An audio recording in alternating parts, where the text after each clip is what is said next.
I spent 18 hours each day for the last 3 months going into replay files and writing down every single supply drop location and timing, so if all of you like and share this video, then maybe we can get a like for each of the 76,818 supply drops that I collected from 14,120 games.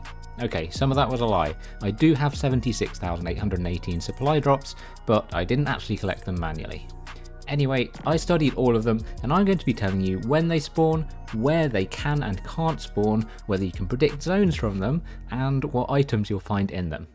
Let's start with our favourite plot, the big scatter plot of every location of the supply drops. That's a lot of drops and they are all over the map. There are some empty areas in the southwest and the southeast that we will get back to later, because I actually have an explanation for some of it this time. But first, let's concentrate on when supply drops spawn. It seems quite random, right? That distinctive sound as they spawn in the sky happens at random points throughout the game. Not at all. I looked at when all the drops happen, and there are specific times that they occur. Here is a diagram of the zones within a game, showing the waiting time for each zone, then the closing time, until we get to the final moving zones. The diagram shows zones specifically for arena and tournament games, but pubs are exactly the same for the vast majority of the game. The first supply drop time is 50 seconds before first zone starts closing, or around 3 to 4 minutes into the game. Then it is exactly every 3.5 minutes after that. So the next drop is with 1 minute 20 left of first zone closing, then the next has 1 minute 50 left of second closing, or just 10 seconds after the start. Then our next one is 1 minute 20 left of third closing, then 20 seconds left of fourth closing, and the final drops are 10 seconds before sixth zone finishes, which in arena and tournaments is of course at the end of the first moving zone. These are the only times that supply drops can spawn during each game. I'm going to call them spawn times for the rest of this video, and we have the numbers 1 to 6 for them.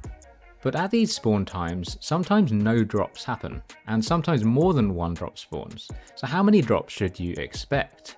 I looked at how many drops there were at each of these 6 spawn times in each of the games. To keep it simple, I will just show you the data from the first spawn time for now. As you can see, there are always 0, 1 or 2 drops, never more than 2. Also, the number of games that had no drops at that time is basically equal to the number that had 1 and also 2 drops. So it appears that there is simply 1/3 chance of getting 0, 1 or 2 drops at 50 seconds before first zone starts closing. How about the other 5 spawn times? Well, the next 4 are all identical with the first, with 0, 1 or 2 drops. The very last one during the small first moving zone is only ever 0 or 1 drop though, with a 50% chance of 0 and a 50% chance of 1. A good follow-up question is whether the number of drops at one spawn time affects the number at the next. I suspected that maybe if there were no drops early, that there would be more drops later, or vice versa. But when I checked the numbers, it was clear that there is nothing in the code to do this. Even if there are no drops in the first 5 spawn times, the 6th spawn time still has the usual 50% chance each of having 0 or 1 drop. So to summarise, it's either 0, 1 or 2 drops each time, all with equal chance, apart from the first moving zone where it's just 0 or 1. Now let's take a look at where the drops spawn with respect to the zones. A rumour I've heard going around sometimes is that you can somehow use drops to predict the next zone. The most common one I hear is that drops are often near the edge of the next zone. So if I have a first zone that looks like this, and 2 drops appear here, will the second zone be in this location? I guess it's time to investigate. All of the spawn times except the first one are during the closing of a zone. So here are the zones that are currently visible when the drop spawns. And of course we have the next zones that we might want to predict. I checked whether the drops were in the currently closing zone first, and in every single case they were. Which makes sense, as you don't want the drop to come down in a place that will be in storm in a moment. So to clarify, if first zone is closing and there's a drop, it will always be within the first zone. How about the next zone though? Can you predict where the next zone will be based on where the supply drop is? Each of the first 5 zones are exactly half the diameter of the previous one, so that means that they are 25% of the area.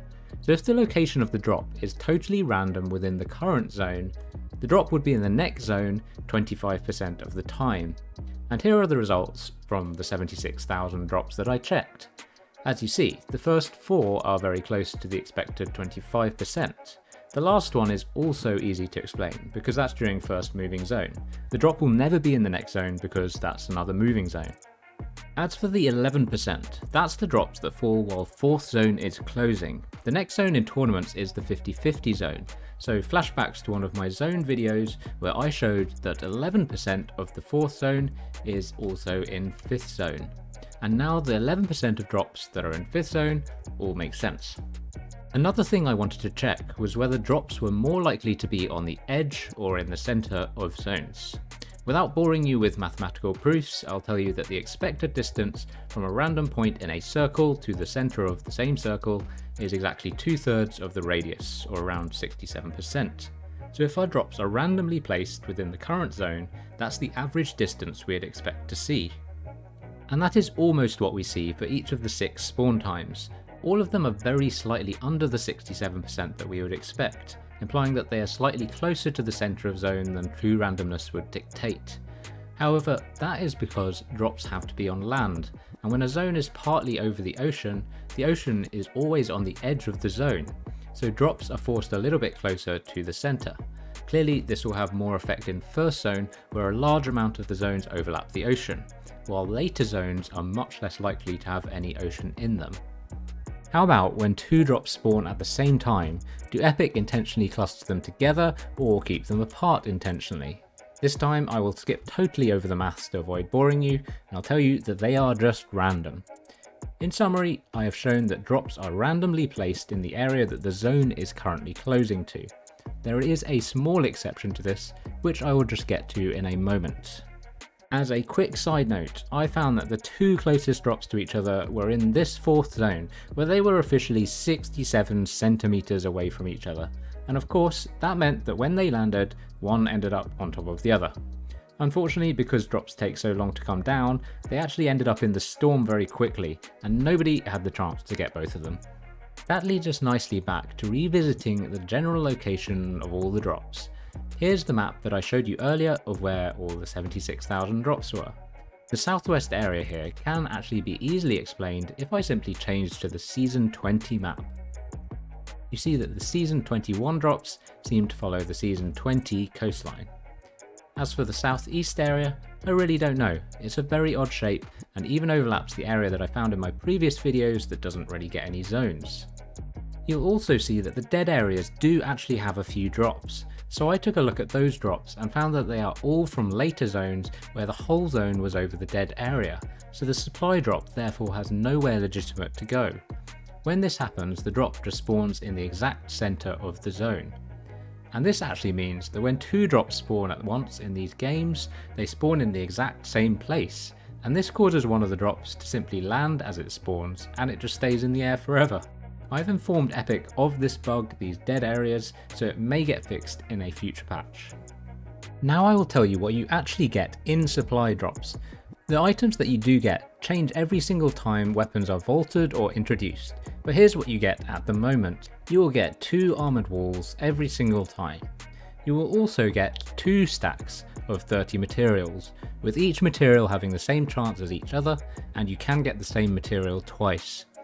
You will get 2 heals, with each heal having these probabilities, and both heals could be the same item. Finally, you will get a weapon in 87% of drops. 13% of the time, you will just be unlucky and not get a weapon at all. When you do get one, you will also get a stack of ammo for the weapon. And that is everything that is in a supply drop. Thanks to FortniteReplay.info for helping out with the data collection. Check out their site, it's in the description below. And I hope you found this video useful. Thanks for your support as always. See you next time.